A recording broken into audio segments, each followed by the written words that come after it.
Is going to be recorded. All right. Good morning, good afternoon, good evening to everyone, wherever you are joining us in the world. My name is Leo, and I'm here with Mike and a bunch of wonderful and beautiful people here in the audience joining us for another monthly webinar as part of our Learn Your English Network series. And in today's webinar, we're going to be talking about something that is really dear to me, which is this idea of self-reflection, and primarily with a focus on using self-reflection when designing online learning experiences. So I really hope that I will share some insights on, and I don't like to use the word best practices because best practices are usually very much the status quo, and I don't like to follow any trends. I like to think about things as more organic and see what really works. So I'm going to call them recommended practices for those of you who are thinking about creating a course or any sort of online learning platform that will help support your students' self-reflection process. Before I jump right into the session, Mike is going to take over and talk a little bit about us. And yeah, Mike, take it over. Sure. Well, welcome everyone. It's great to have you here. As Leo pointed out, we're going to talk to you a little bit today about reflection, and we're just reflecting on our own beginnings here. Basically, if you're new to Learn Your English, we are an online educational company that really helps teachers thrive professionally, personally, and entrepreneurially. And really, a lot of this came out of our own experience. And in 2016, we were just experiencing a lot of burnout just with the selling our time with all the teaching we were doing. So we thought there must be another way of doing this. So we pulled our resources together, we united, and we put together Learn Your English. And really our main aim was to really help teachers find new ways of achieving a more sustainable income. And the way we do that, as Leo mentioned, is through course design. And one thing that we're quite proud of, and one thing that I think a lot of people resonate with when they look at our materials, is that we really do focus on this nexus where theory, research, and of course our own personal practical knowledge come into play. And we really try to take all of those funds of knowledge that people bring with them and really embrace them and incorporate them into the final product, be it helping teachers with reflection or helping them with their course design. And some of you might have already kind of known us from our Teacher Talking Time podcast. We started this in around the same time, roughly 2018, I think. And it's really grown internationally, and it's just a great place where we interview the leading experts of the EAL field, and we talk a little bit about some of the research that they're doing, and more importantly, what it means for the teacher's classroom, as well as course design and this idea of creating assets that can really help you become a little bit more sustainable as an individual and as a professional. So if you're not subscribed, please do subscribe to our podcast on your favorite podcast provider. And also, if you are interested in themes like TBLT Made Easy, TBLT and Dogme and course design, then please do subscribe to our newsletter. I've just put the link in the chat. We promise it'll only take 5 minutes of your time, but the end result will be bit by bit. We're sure that it'll really help you transform your life. A lot of the great things in life come to us because we're open to changing our mindset. And really what we aim to do with this newsletter in particular is to help kind of trigger that shift in thinking. So we've had a lot of great feedback from it. And we feel that it has been transformational for a lot of people. So if you're not subscribed, please do subscribe. And I'll be putting this in the chat a little bit later, but we also have our teacher support network. And this is actually a one-stop portal for teachers who are looking to, say, take some of those great ideas they have about maybe designing a course or selling some materials. And it provides, again, a one-stop shop for how you can go about designing, marketing, and actually selling your program, your materials, all those funds of knowledge that you've acquired over the years. And we do this within a really supportive community. We have over 200 members currently and growing each day. And we hope that it'll grow after this workshop as well. But really, it's just a great place for you to workshop ideas and to see what other people are doing.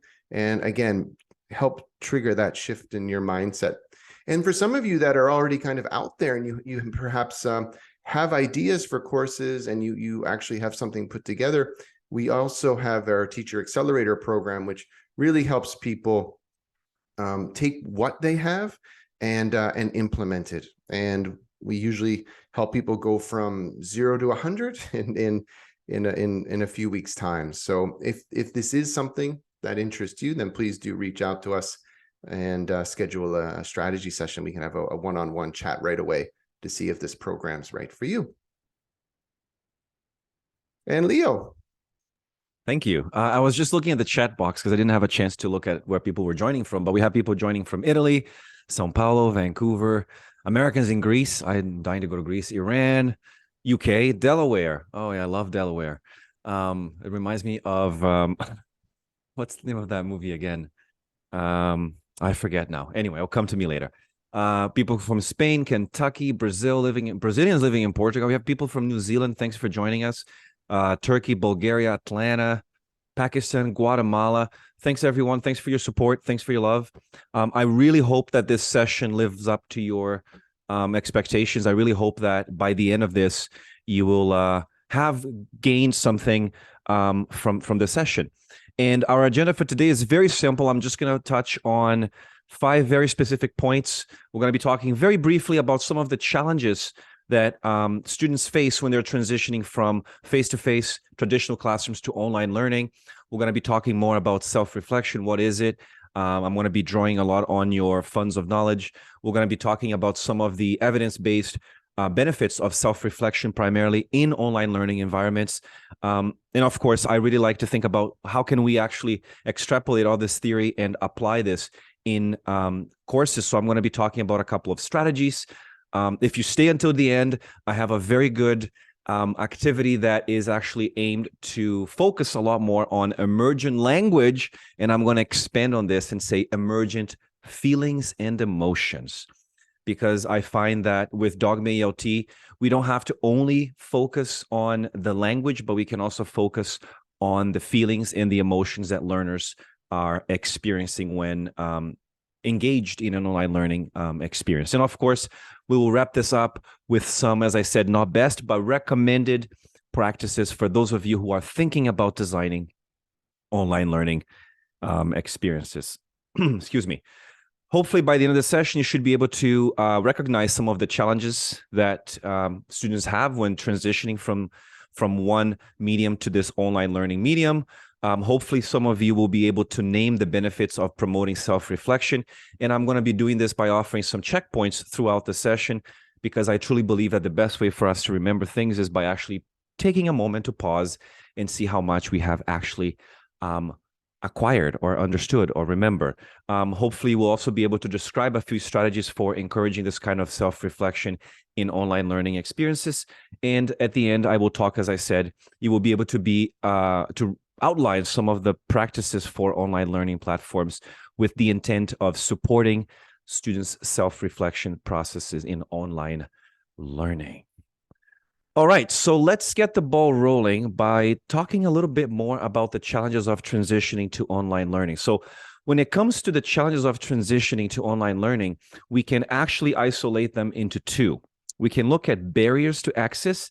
And when I talk about barriers to access, I'm referring to any sort of obstacle that prevents a student from accessing the materials or accessing the resources that are needed to complete their online courses. So many of you who have actually worked with online education, you will know that not every student has access to all the things that they need to have access to when in an online learning experience. And a very good example of that is I was teaching a course in 2020 at the beginning of the pandemic, and a lot of my students didn't have access to a reliable internet connection. And because of that, they were not able to participate. They were not able to complete some of their coursework. And of course, as I said, this could include not having access to technology or even reliable internet, or not even having the financial resources to purchase some of the materials or even the software that is needed for the course. But if you're creating an online learning experience, then chances are they just really need to have reliable internet. And limitations of online learning, the limitations of online learning here, they refer basically to the challenges that come with learning in an online environment. And of course, this could include things such as difficulty engaging with the material. One that I hear a lot and I read a lot is this lack of interaction with peers and instructors. Of course, difficulty accessing resources and things like that. But it could also include things such as challenges with self-paced learning, or of course, even feeling overwhelmed by the amount of material available. So let's explore each of these in more depth. And one of them that I would like to begin talking about is the digital divide, which basically refers to this gap between those who have access to technology and those who do not, which again can drastically affect the quality of online learning experiences. And I'm here relying on Van Dijk's 2005 coin term, the deepening divide, where he basically talks about the problem of digital inequality. And this doesn't really end after physical access has been attained, but it really starts the moment students or learners are actually accessing an online learning platform or an online learning experience. The second thing I wanted to look at is, as I said, the lack of interaction or collaboration. Primarily in online learning environments, there is often a lack of real-time interaction or collaboration with other students or even with the instructor, I should say. And this can make it very difficult for students to access support or the kind of guidance that they need. And in a study in 2002, Azmat and Ahmad found that one of the things that really affect learners psychologically is this lack of interaction, and things that would also result as things that are actually a result of this lack of interaction will also affect their learning speed. They will start feeling more stress. And of course, the lack of facial expressions seem to affect them as well. But interestingly, and this is something that I read this morning, let me see if I can pull this out right now. There is actually a study, evidence growing for not showing face during online teaching. And the study by Christian Buchov says that viewing oneself during synchronous online learning increases appearance anxiety and decreases memory for lecture content. So if you're interested, I can share the link with you right after this session. I don't think I can multitask right now, but yeah, I can share that with you. So moving on to the third one, which is challenges with self-paced learning. And we all know this, that self-paced learning can be overwhelming for students because they have to manage their own time and they also have to manage their own resources. And this often leads to students feeling overwhelmed and discouraged. A study by Adnan in 2020 found that 50% of students were actually not able to effectively complete an online course. And I think many of you here have probably taken an online course in the past. And I think I would be very curious to hear how many of you have actually finished an online course or have not finished. I have not finished an online course in the past, primarily because, I had too many things going on and I just really lost track of it and I lost momentum. And eventually I just didn't finish the course. But that's another challenge that we need to, excuse me, bear in mind. Of course, as I said, we have limitations with accessing resources, primarily because online learning, students, they may not have access to the same resources that they would have in traditional classrooms. And we're talking about here textbooks, handouts, materials, and other resources. Some students don't even have a printer at home. So these things could actually create a negative or have a negative impact in their learning experience. And the last one is lack of motivation or engagement. Specifically in online learning environments, there can be a lack of motivation or engagement from students.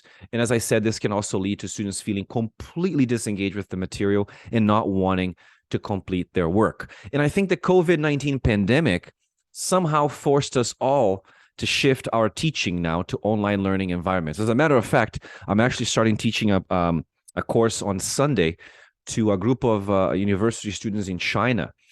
And it's a new experience to me because the students are going to be in the classroom and I will be teaching from Toronto. So there are going to be cameras. I actually did some tests yesterday with my TA, and it's going to be a completely different experience for me because I've taught online where the students were online and I was also online, but now it's going to be different where the students are going to be in the classroom. I have cameras on them and I'm going to be able to engage with them. So this shift to online learning environments really expose students to all of these aforementioned challenges, which deeply affect their learning experience and the learning process. And this, in turn, created a strong need for institutions, for teachers, and of course, course creators to improve their teaching methods. And to tackle all the above mentioned challenges, students need support on many different levels. We're talking about social, academic, and even medical services.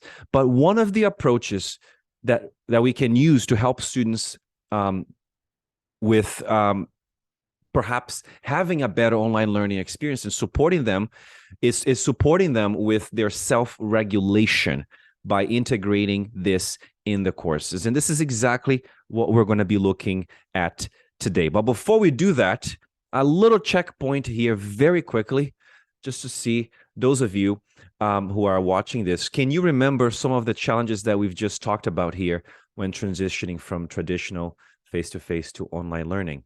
Maybe you can type them up in the chat just to see how much we remember here. And then we're going to jump into self-reflection. Right. Let's see what comes up. I know accountability was being discussed, motivation, the digital divide, challenges with self-paced, resources, limitations of accessing resources. Hey, Diana, you're taking fantastic notes.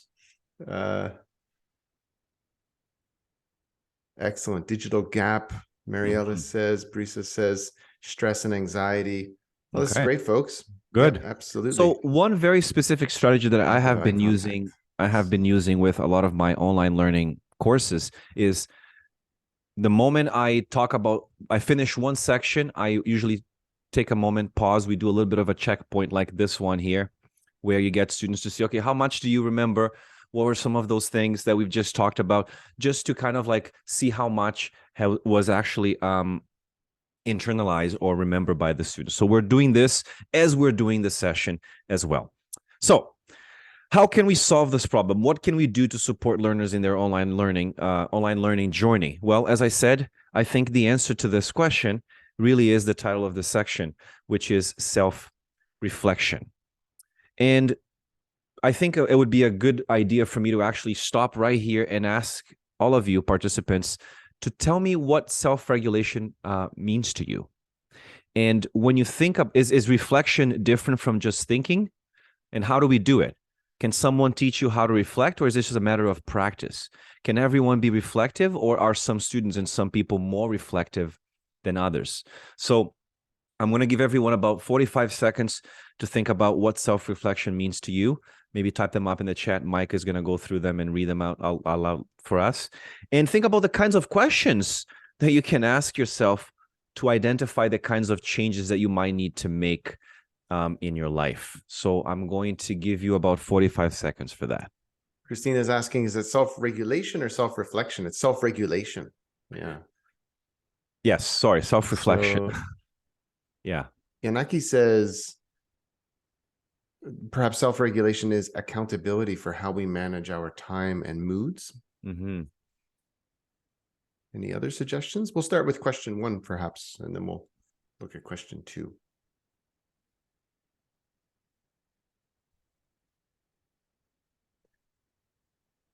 Daniela says, looking at what worked and didn't. Paula says, the ability to manage our feelings and behaviors.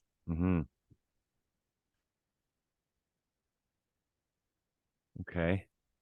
I like what Daniela said, this idea of looking at what worked and what didn't. I think that's a very, very simple way of explaining what self-reflection means. Just a couple more here. Bridget says, being able to make adjustments depending on the environment, mood, outside influences, and still move towards goals. Christina says self-regulation is knowing oneself so that we know what works for us and what doesn't. Mariella says, I imagine it has to do with organizing and managing one's own work. And Carmi has some good questions. And one question might be, what did I learn? And a second one might be, what can I do now? Yeah, I was actually doing some reflection this morning and trying to identify some of my strengths and weaknesses because I'm applying for a program. And one of the things I had to do is like realize what my gaps were with regards to this program that I'm going to be taking. And I like what Christina said, pondering and making a plan to incorporate what works into future action. So yeah, so I think there's a lot of this. And I think a question that I'm constantly asking myself is, can everyone be reflective? And can some people be more reflective than others? Can we teach self-reflection? And Bianca said, I think some people are naturally more self-reflective. I agree.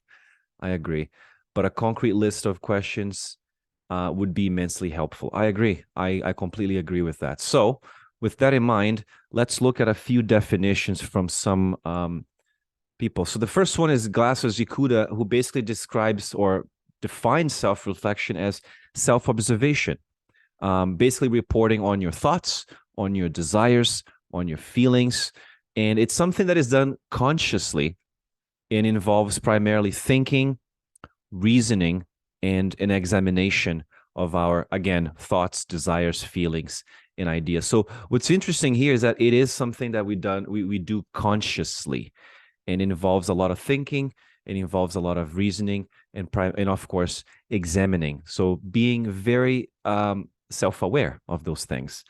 So let's look at another one here. And this is from Bold, who aptly defines reflection in the context of learning. And I think it focuses more on one's personal experience as the object of reflection. And he refers to self-reflection as those intellectual and affective activities that individuals engage in to explore their experience, which leads, and this intellectual effort leads to new understanding and new appreciation. So I really like how this is done in the context of learning and personal experience. But we're going to look now at a definition from Moon in 1999, which to me, on the other hand, this definition focuses more on the role of reflection and learning and embeds reflection into the learning process. So she describes reflection here as a form of mental processing with a very specific purpose and or anticipated outcome, which is a definition that I think someone mentioned in the chat. I can't remember exactly who.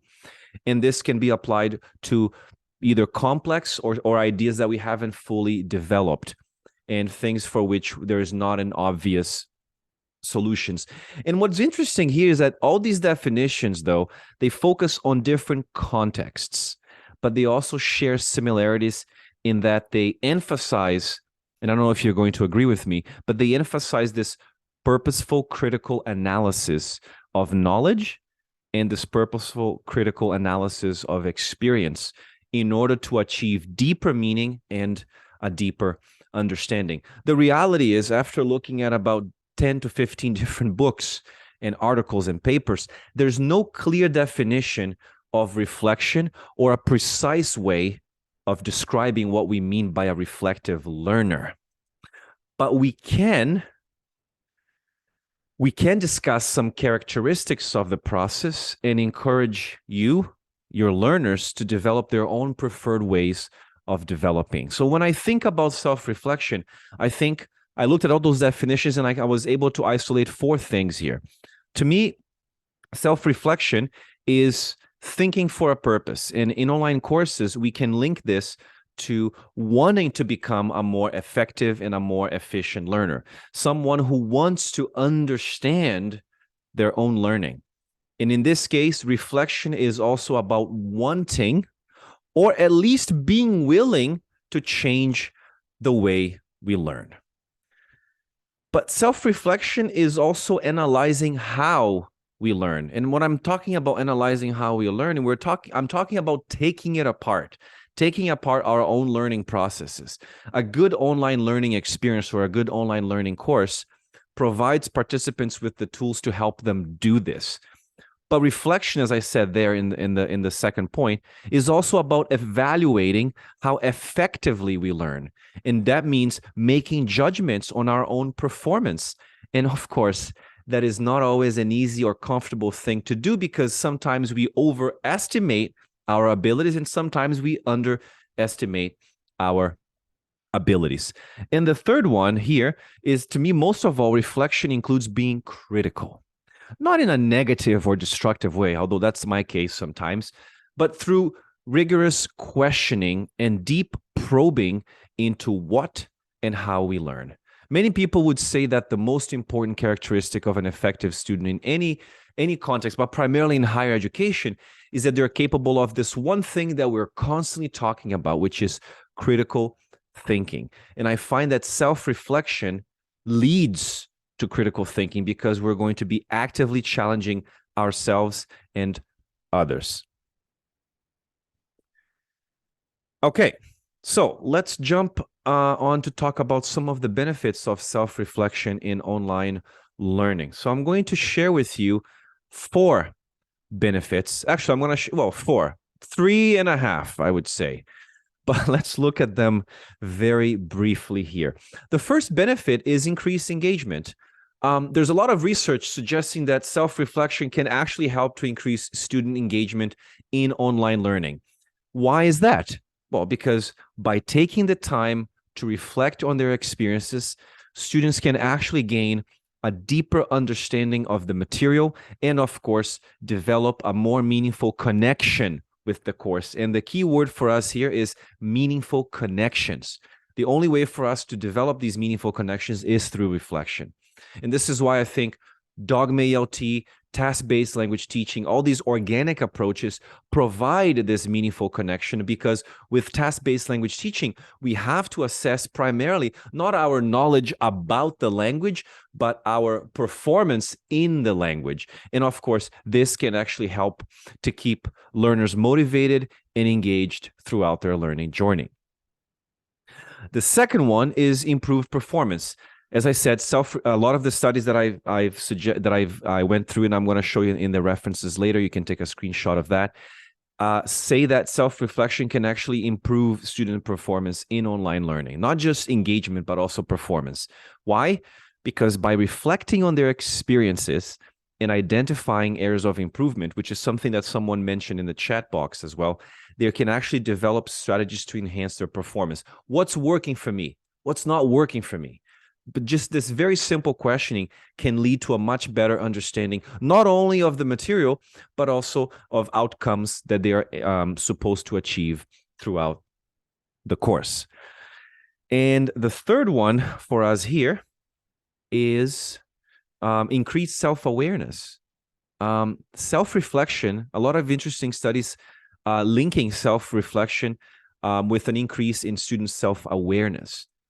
Why is that? Well, by taking the time to reflect on our experiences, we can, or in this case, the students can gain a much better understanding of what their strengths are, what their weaknesses are, as well as the gaps, areas in which they need to actually improve. And of course, this can also help them improve their performance in learning. If their performance is improved, then they're going to feel more engaged. So in a way, all of these 3 are somewhat connected. And the last one is the expansion of cognitive skills. Cognitive self-regulation and self-reflection are somewhat linked in the literature, and they can also have better educational performance by learning to manage their emotions and their emotional influences. And of course, individuals who are able to do that, they have the ability to internally direct their attention, direct their behavior, direct their emotions in order to reach the goals that they have to achieve, and of course, respond to the externalities or the external needs, the environment, and of course, the curriculum that they're being exposed to.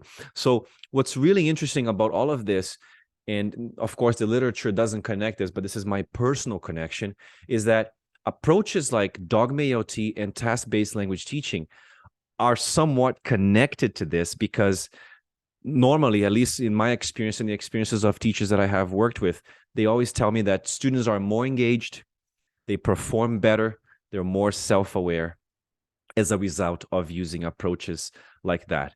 And as I said, at the end of this session, I'm going to share one activity that I've been using with some of my students, where I call it the emergent language or the emergent emotion task. But we're going to get to that in a second. Okay. Now, another checkpoint here. Very quickly, can you guys remember? Can you list maybe one benefit of promoting self-reflection in online learning, just to make sure that we are following?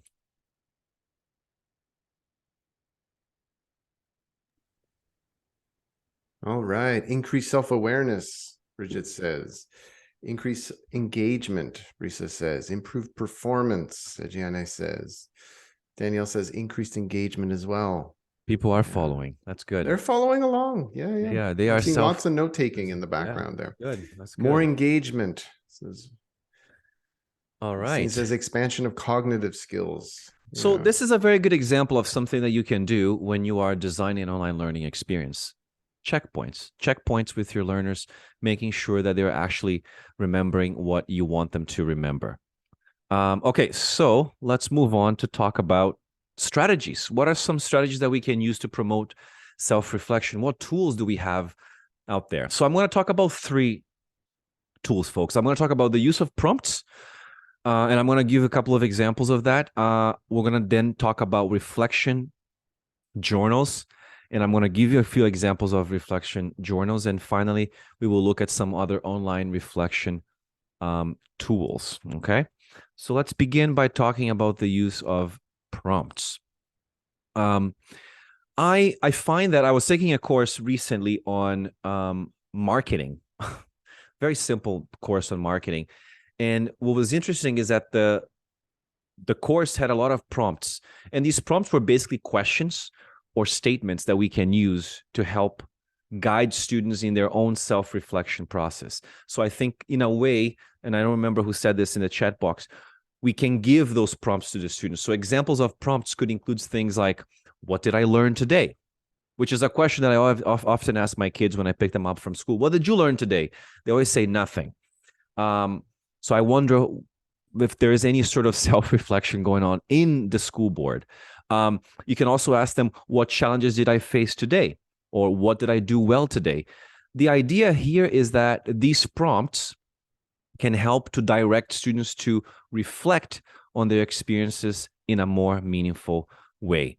And I'm going to give you an example of one activity right now, which is called the SKS, which is the stop doing, keep doing, and start doing, which it's a way not only to reflect, but to do it in a more focused way. So the idea here is very simple. Students are basically reflecting on what worked and what didn't as they progress throughout the process of completing an assignment or completing a task. They ask themselves going forward what they should stop doing. For example, I should stop assuming that I understand the assignment when I actually have lots of questions. The keep doing, for example, it could be something like, I need to keep track of my progress on the assignment calendar. Like, they want to have to do this, they too have to do that, that kind of thing. And the start doing would be, for example, setting a self-imposed deadline at least a day in advance of the actual deadline, so you don't have students submitting work on the day of the deadline. But is there, I mean, you could write your own topic and your idea here if you have one more. But I find that those are good questions to ask, just to get the ball rolling there. But this is a very simple activity. I use this at the end of, maybe if you're designing an online learning course, I would say at the end of each week or each module, you could incorporate an SKS into your online learning experience. Or you can also use the prompts at the end. Perhaps you could use both. One week you use the prompts, the other week you use the SKS, things like that, and maybe have them go on a discussion board to share that with other participants. But we'll talk more about the online learning tools. So let's talk about reflection journals. I honestly think that as someone who's been journaling for 5 years, I think that reflection journals are a great way to encourage students to engage in the kind of self-reflection that I want them to engage in. So reflection journals can be used to do a lot of things. They can be used to document a student's experience. They can be used to document their thoughts. They can be used to document their feelings, all of that throughout their online learning journey. And of course, this can help them to provide a deeper understanding of the material and, of course, of their own learning progress. And there's different types of reflective journals. But before I show you different types, here's an example of one where, as you can see, let me just get my drawing here. Okay, so as you can see here, we have an example of the description of the topic that the student encountered in the course. Last week's lecture presented the idea that science is the most powerful form of evidence. So this is an example of that. And then, of course, what we want in a reflective journal is we want the student's voice to be very clear. We don't want them to be talking about someone else, but we want them to be externalizing their own feelings and their own emotions, their own thoughts, their own desires, and things like that. We also want them to introduce whatever they're experiencing at the moment. The style, I would say, should be relatively informal, but again, you should also try to encourage them to use full sentences as opposed to just using bullet points and things like that. I think about my own learning journal. I do a little bit of that. I kind of talk about a topic that I'm dealing with, in this case, something that I'm dealing with in my life. My voice is usually very clear. I talk about my life experience in relation to this topic. When I write my journal, it's relatively informal, but I'm still using full sentences. Probably not the best punctuation because I'm just free writing. But of course, the fifth thing you could do here is to make a very clear, a very explicit link between the topic and everyday life. So this is a very simple example of what a learning journal or a reflective journal would look like. Leo, can I just jump in before you move? Yeah. Because I think this is a beautiful slide. And I think there are probably a lot of teachers out there who are also teaching writing skills. And I just want you to help, you need to transfer a lot of those strategies over to journaling as well. Journaling is a genre, right? So you will, as Leo's just done, you will want to show them a few models, go through, analyze what's been said, analyze the audience, right? Analyze the types of language. Are they using personal pronouns? Which ones are they using, right? And so on. So just respect the genre as much as the practice itself. Yeah, good point, Mike. Good point. And of course, there are different examples of reflective writing. As I said, a journal to me requires you to write daily or weekly entries and may require you to base your reflection on the course content. So that's really up to you. We have something that we call a learning diary, which is very similar to a journal, but this one could perhaps or may even perhaps require group participation. And then what happens is that the diary then becomes a place for you to communicate in writing with other members or other participants in the course. We have reflective note, which is something that I came across in the literature, which is often used in law. And a reflective note basically encourages you to think about your personal reaction to an issue that was raised in the course. So, like this is something that I do when I'm reading a book, for example. Like if I'm reading a book and I find something that I disagree with, I put a big X on that page and I write, I completely disagree with this. So this would be an example of a reflective note. Okay, or a big FU, this is BS, whatever, that kind of thing. Peer review, Mike is probably very familiar with this because he probably has to do a lot of that for his PhD. It basically involves showing their work to their peers for feedback. This is something that I find very useful in the course that I'm going to be teaching starting on Sunday. I'm going to be utilizing a lot of peer review. And of course, the last one, something that I like to do at the end of a course is a self-assessment task where students are required to comment on their own work. Okay, so this would be another way of dealing with reflective or reflection journals. So there's different types of them. And of course, online reflection tools are very, very simple. There are many online reflection tools that can be used to facilitate self-reflection in online learning. And these tools include interactive activities. You can use surveys, very simple surveys. You can even use, I don't like Kahoot very much, but you can even use Kahoot as an example of a self-reflection tool in the form of a survey, of course. You can use discussion boards. And as we said, we can use some of those reflection prompts to promote that kind of reflection. And as I said, these tools can help to really create an engaging and meaningful reflection processes for students. Before we move on to talk about recommended practices, can you name one strategy for promoting self-reflection in online learning? Let's see how many you what was really stuck with you. This is usually a very personal question, so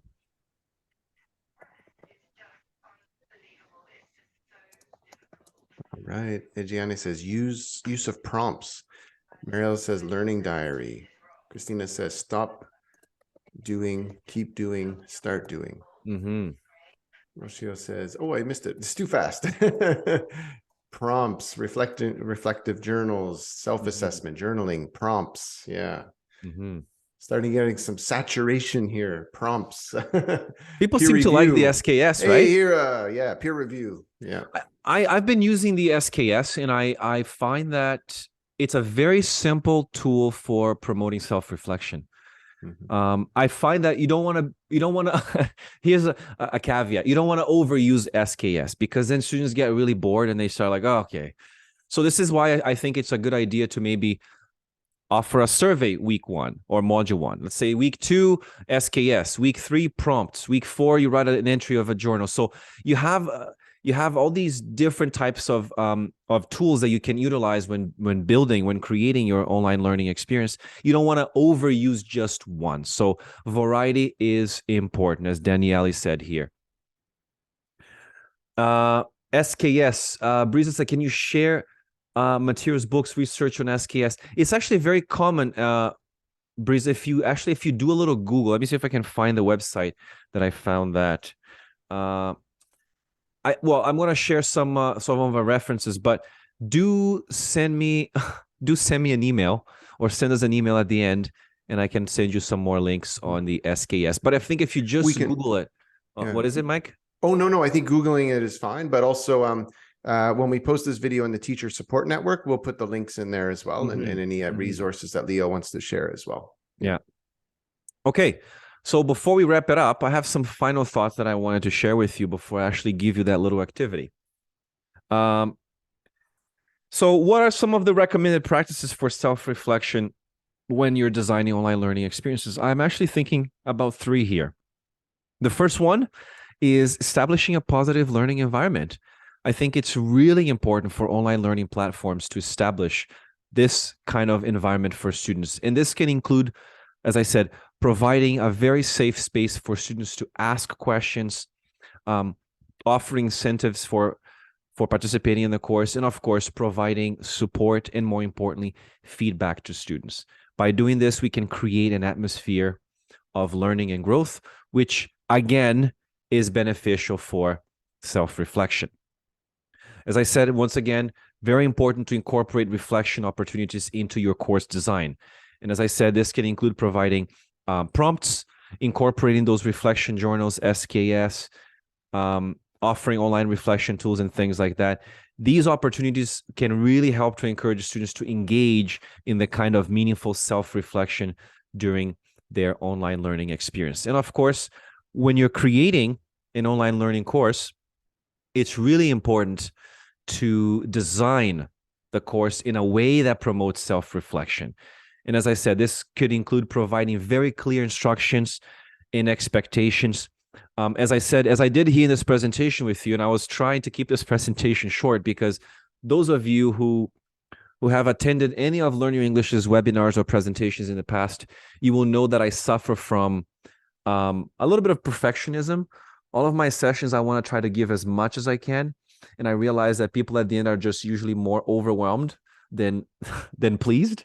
So I've done a lot of self-reflection, and I said, you know what? I'm going to keep the sessions a little bit shorter, but I'm going to offer more checkpoints and things like that. So breaking up the material into more manageable chunks like I did today, and of course, providing support and feedback. And as I said, this also helps to create a very positive learning environment and help students to engage in the kind of meaningful self-reflection that we want. But I want your idea. What is your idea of promoting self-reflection? What do you do in your classroom or in your online courses? Or if you don't have an online course and you're thinking about creating one, what is your idea of promoting self-reflection? I would love to hear your thoughts on this one before I share my final activity with you. All right, folks. Danielle says using a Jamboard for takeaways. Yes, That's fun. I like that too. Yeah. It's a good one. I usually do the 3-2-1. I don't know if I've mentioned this one. 3 key ideas, 2 questions that you want to ask, and 1 quote or 1 feeling that you experienced throughout the presentation. And then I said exit tickets. Yes. What are some examples of exit tickets? I can't think of one right now. Can anyone share one just so we have a clear example? To those who know what an exit ticket is like it's a written student response to a question that the teacher poses at the end of a lesson. Yeah. Some people call them exit slips, I think. I've seen some teachers use this, much like Danielle said, like as a Jamboard, but you write questions on the Post-it notes and then you submit, so the teacher will give you a prompt. Yeah, you could do this on a Jamboard as well, and you write your answer on a Post-it note, and you can post those around the classroom, and everyone can have a look at what others are thinking. And it's a great way of finding out that maybe you're not the only one that feels that way, which could be a really powerful thing when learning an additional language, and anything for that matter. Yeah, because we can actually connect exit slips to the literature, because we can use those prompts, right? We can use prompts that focus on the learning, like what is one thing that I learned today? Or maybe something like, if you're teaching a lesson, like an English, if it's a lesson, if you're teaching English, of course, it would be like, what is one word that you learned today that could use in your job, in your profession, your career, things like that. They could also focus on the process of learning. For example, today I didn't understand, what's one question that I want to ask in the next session, things like that, right? What's something I feel like I need to learn more about, right? Or something I feel like I need to improve, which is great for insight as a teacher, because then that helps kind of provide that ongoing needs analysis, but from the student's perspective. Yeah, because sometimes what we're observing is not necessarily what they're feeling on the inside. Yeah. No, for sure. And I would like to wrap this up with a final reflection task. And this is something I learned in the early 2000s. I don't know how many of you here have heard of humanistic language teaching. Yeah. How many of you here are familiar with the work of Mario Rinvolucri? I remember attending a workshop. Some people are, so that's great. Some people are good. That's good. I think Mario Rinvolucri is Grammar Games, Nick. Exactly. That book is a classic. I actually found my copy very recently. I don't like the book that much, but it's a classic. Yes, Grammar Games. I remember watching a workshop. Rinvolucri came to Toronto, and he was really grumpy that day. I think it was the weather. It was during winter. I mean, I don't blame him. And Rinvolucri came, and he was mostly talking about like humanism and things like that. And I remember him talking about self-reflection.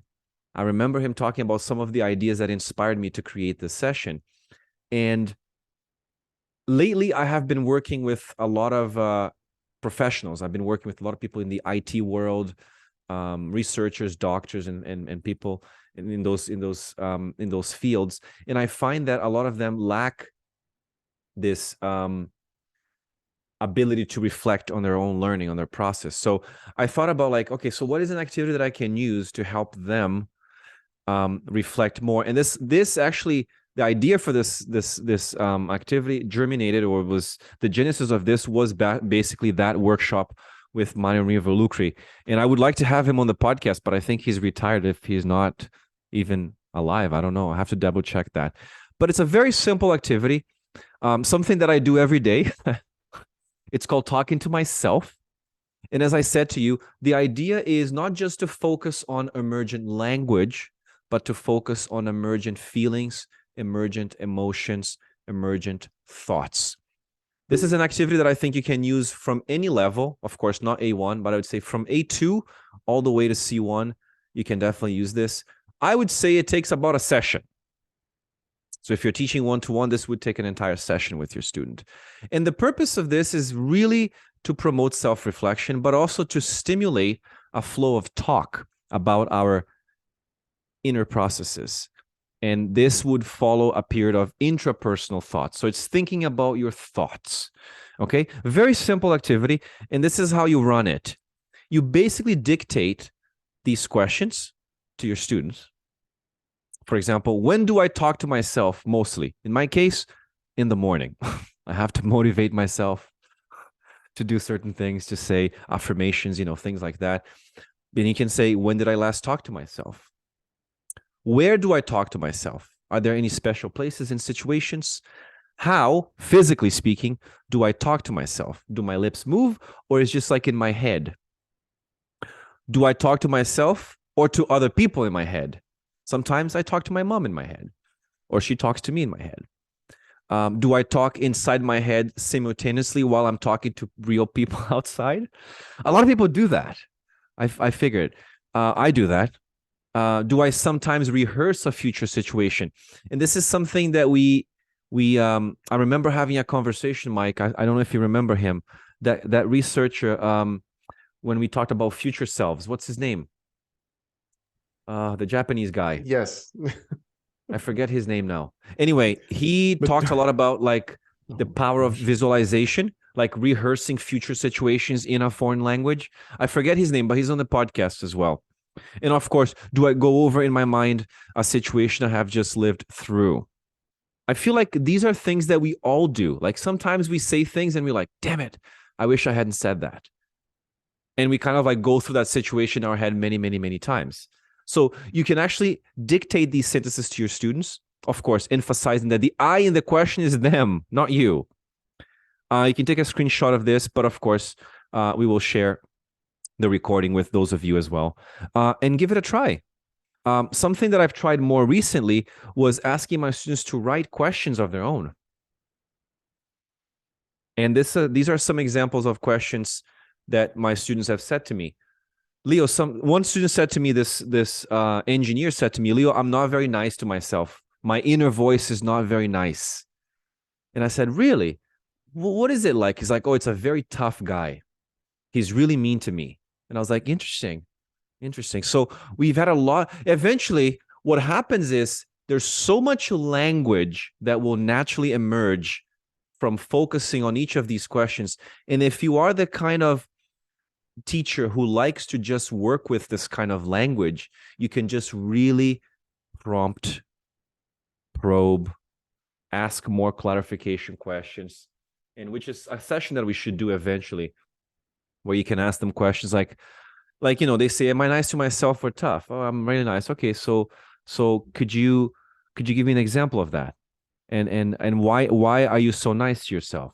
And that will kind of like really help them understand how their thoughts work, how their inner processes work, and things like that. If you can even, one student told me this one, do I ever talk to myself in English? And he says he talks to himself in English sometimes.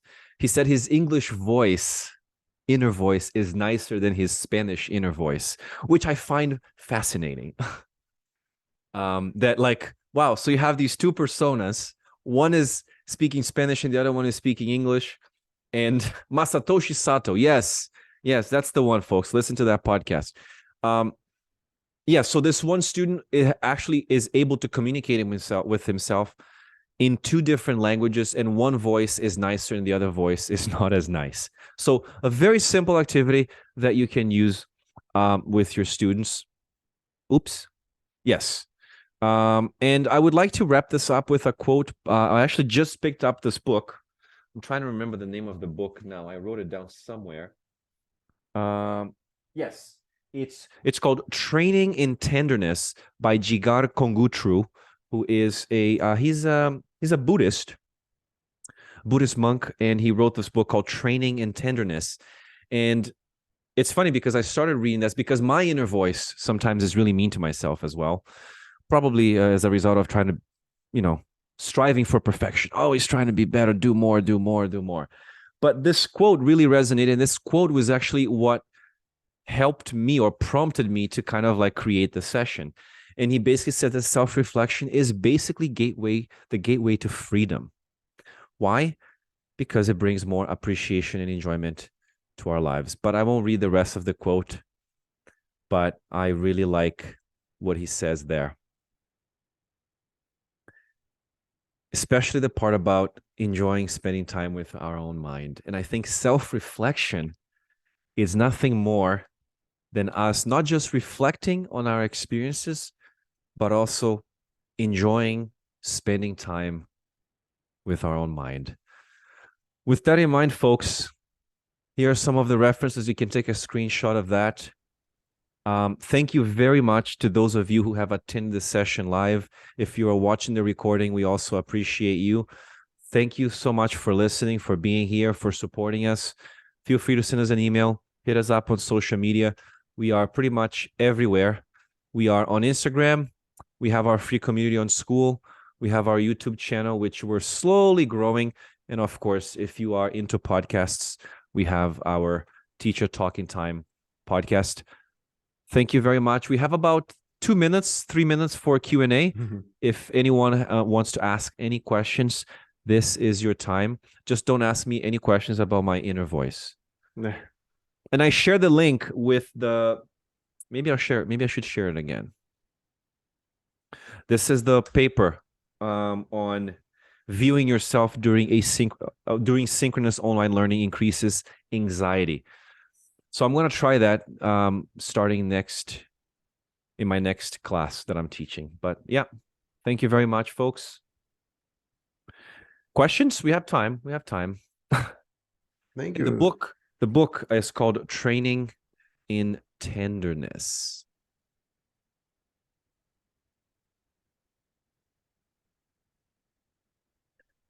His name, let me go back to his name here. It's hard to pronounce. Jigar Kongtrul. Yes.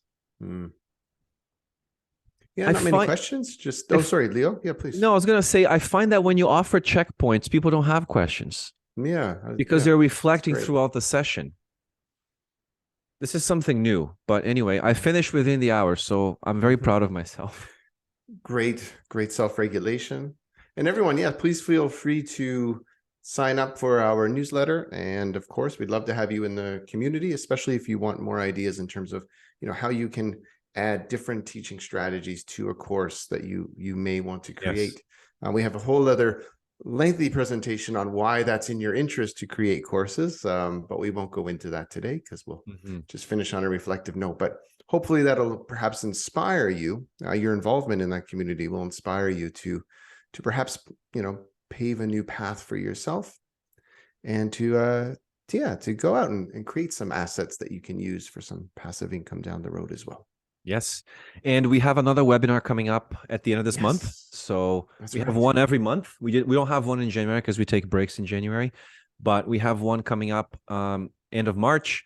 We're going to have one coming up in April, and we have our podcast episodes coming out as well. So stay tuned. If you're in the newsletter, you will receive updates on all the things that we're doing. All right. Folks, thank you very much for your participation, for sharing your time, your valuable time with us. I really hope that you got something out of this session, and we hope to see you in future events.